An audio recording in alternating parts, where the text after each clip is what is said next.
Socializing 96. I had a thought which I wanted to share. There is a common misconception which prevents a person from improving their character towards Allah, the Exalted, and the creation. People often comment that one should not judge others. Even though this is true to a certain extent, unfortunately, many people have completely twisted its meaning out of context in order to use it as an excuse to avoid improving their behavior. In reality, judging others is a vital part of every aspect of one's life. For example, a person judges others in order to decide whether to befriend them or not. One judges another in order to decide whether they would make a good spouse for them or not. A person judges a company before applying for a job there. An employer judges candidates in order to find the best one to join their team. A parent judges a range of tutors before hiring one for their child. A business owner will judge another business owner to determine whether to do business with them or not.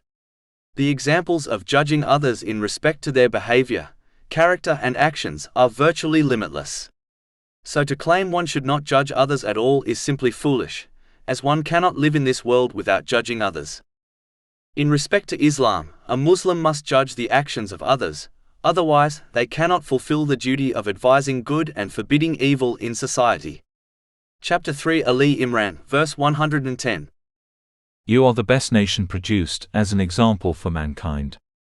You enjoin what is right and forbid what is wrong, and believe in Allah.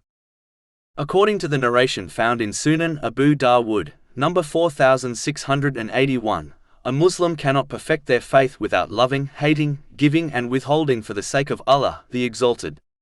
How is this possible to achieve without judging others? The important duty of aiding others in good and avoiding helping others in bad things cannot be achieved without judging others and their actions. Chapter 5 Al-Ma'idah, verse 2.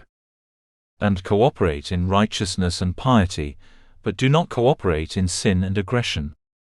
Many of the examples listed earlier are encouraged by Islam, such as finding a suitable spouse and choosing suitable friends.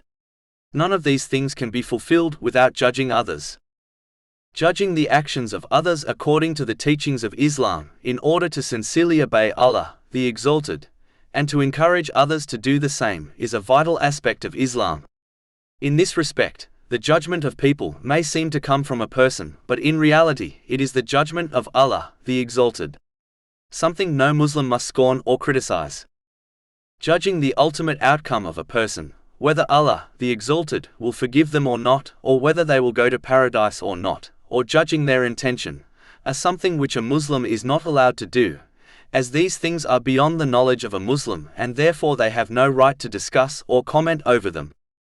To conclude, Muslims understand the correct concept of judging others so that they more readily accept the constructive criticism, which is based on the teachings of Islam, from others, so that they improve their character towards Allah, the Exalted, and the creation. Behaving in this manner is a vital part of right guidance and success in both worlds.